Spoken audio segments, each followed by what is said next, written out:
recipes, she took interest, and then she created she authored 8 cookbooks. Yes. And so today she is Chef Bridget Kumar, and originally she hails from KGF Kolar Goldfields. I think all of you know that the Britishers, when they came to India and colonized us, and they were here for almost 400 years. Some of the areas which they really dominated were the railways. One of them is the railways. The other one was, of course, the army. And some of the other places was like this Kolar gold fields. Yes. So those were the people, I think, who actually started mining for gold in the Kolar gold field. And that's how also they married Indians. You know, and actually, since the gold mines provided so much of employment opportunities, people from all the European countries were there. So we had the French, we had the Scottish, we had Germans. So this was the community evolved over there because of the intermarrying and intermingling of the various colonial, those European races, and also marrying locals. So tell us a couple of incidents during your childhood in KGF. How the Anglo-Indians lived, and what was the why, and what are some of the favorite food during your childhood days? Homesick or longing for anything that they missed in their own countries. So we had the English warehouse, we had Spencer's, and we had Ryan's Hall. So all the imported goods like Kraft cheese and Coleman's mustard, and you name it, it was there. So, we grew up in that sort of an atmosphere. So our lives were totally influenced by British culture, you could say, in KGF. So once the company closed in 1956, company didn't close, the government took over. The mines were nationalized after 150 years. So then there was an exodus of the Anglo-Indians going out of KGF. And the whole social landscape changed. So tell us a couple of recipes you really enjoyed your mom making, aunties making. Yeah, so there's a dish called Country Captain. It's made with chicken, and in the olden days it was made with, we had, since we were living in a mining town, we were in quarters. So every house had we were colonial style bungalows. And every house had such a huge garden around it, about half acre of space. So there was place to rear chickens and hens. And we had these hen houses, or what we call fowl runs. So we bred our own chickens. And Anglo-Indians have their own jargon also. Yes. So this Country Captain chicken, has fond memories for me because my grandmother would cook it every Sunday. And she was very particular about which hen or which rooster she would cut for that day. And then she also had a special dish made with homemade wine. It's something like a coquelin in France, but we used to call it rooster and wine. I hope those roosters didn't have names. So today I'm going to kill George. And then even our famous coconut rice and boiled curry, my mom was very particular about that the onions had to be chopped really fine, the coriander had to be chopped fine, and even the coconut milk was extracted from fresh coconut. So, all this, and even the mince was made at home. Every Anglo-Indian family had their own mincing machine.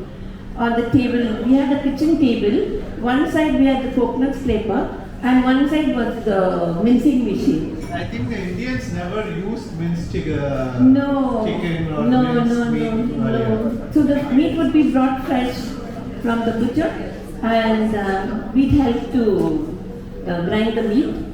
It used to come out in long swirls, and that was quite entertaining for us as children. Keema was the legacy of the British. Yes. No, Keema's legacy Dutch, okay. The Dutch brought in forced meat. They were the ones who introduced forced meat in India. I think finally they gave it to the Mughals and they started making kebabs with mixed meat. And then, yes, actually, and then this, our Scotch is nothing but Nargisi kebab. Nargisi kebab, yeah.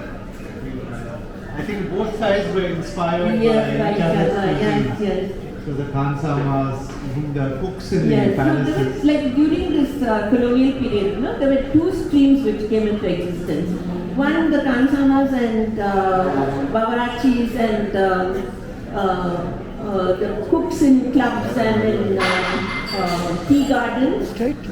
They innovated and brought out recipes like you could say jalfrezi and other things to cater to the British taste. That jalfrezi is nothing but a dish that was recycled the next day, or the previous day's roast was recycled the next day, made into a sort of a fry. And in South India, we called it a devil fry. In Calcutta, it was jalfrezi. True, even we do that. My wife cooks the previous day's idlis into the next day. I think we are Very good at recycling. That's very nice. So what are you going to cook? And a little about Ministry of Chutneys. I'm very thankful to Bridget because this has been my dream to start Anglo-Indian cuisine in GRT hotels, and I think this is the first proper Anglo-Indian restaurant in Chennai. And I grew up in thank you. So I grew up in Anglo-Indian school, and I used to go out with my friends to their places, and their moms used to cook me this ball curry and the chutneys. And the chutneys were just too awesome. I mean, the devil chutney, they used to call it devil chutney, very spicy, very flavorful one. And that's how the chutney name came about, the Ministry of Chutneys. So the story goes that I believe the chutneys were made by the British households, by their cooks. Yes. And these were in fact exported in bottles to Britain. Yes. And Worcester sauce also, Worcester sauce, because of Colonel Sandys, he was so intrigued with some chutney. Actually, it was nothing but starch chutney in Calcutta. Yeah. So he took this to England when he went back, and he took it to one of those chemists and asked them to recreate this. And he didn't get the taste at all of what he remembered. And 2 months after, so he just told them, just throw it away. But the same barrel was just left in the warehouse. And after 2 months, when they opened the barrel, they found that it had fermented. And it tasted so good with that roast. Wow. So we wouldn't have had Bloody Mary Without that. Yeah, see, look at that. So we celebrate Bloody Mary as some And then Colonel Skinner, he was another person who had the Skinner's horse, during the time of the British. His regiment was known as Skinner's horse because it was a horse artillery. So he invented the sweet mango chutney, which now Bolt's is making. Wow, that's very nice. Colonel Gray's mango chutney, the sweet mango chutney. So in this restaurant, we actually have a trolley with many chutneys, which we take it around and let people think, and all of them are her recipes. And the first time we actually brought Anglo-Indian cuisine to Chennai was in a pop-up. We did it in Amir Mahal with my friend Asif. Today he's not able to come. He wanted to come today, but he had something at home. Maybe he'll come tomorrow. But that was the first time, and you missed it, but we all dressed up like lords and kings, and he was a lord and I was a nawab. So we had a good time, and the food was so awesome. And then we decided that day that we have to make it into a new restaurant. So that's how this Ministry of Chutneys was born. And thanks to you, you curated. You did the entire menu for us, and we curated it. And then Chef George was there, and then it was taken over by Chef Kishore, and then we made these lovely things. Today we look forward to what you're cooking, So what are you going to make today? So Bridget? we are going to start with the vegetarian first, and then we go on. So just making 4 dishes. So we start with coconut rice, which is a very light base for any Anglo-Indian meal, because it's just rice simmered in coconut milk with a few whole spices. So there's no clash of taste. So that forms the base for any good Anglo-Indian meal. So then we are going to do a mixed veg vindaloo, and we'll make the devil chutney. Now devil chutney was also known as mother-in-law's tongue. Very aptly. It's also called hell's flame. But actually it's not very spicy. It's just that the chili and the vinegar react with sugar and gives it that beautiful red color. It's also very flavorful. Yes. Very That's flavorful. very nice. It's not cooked.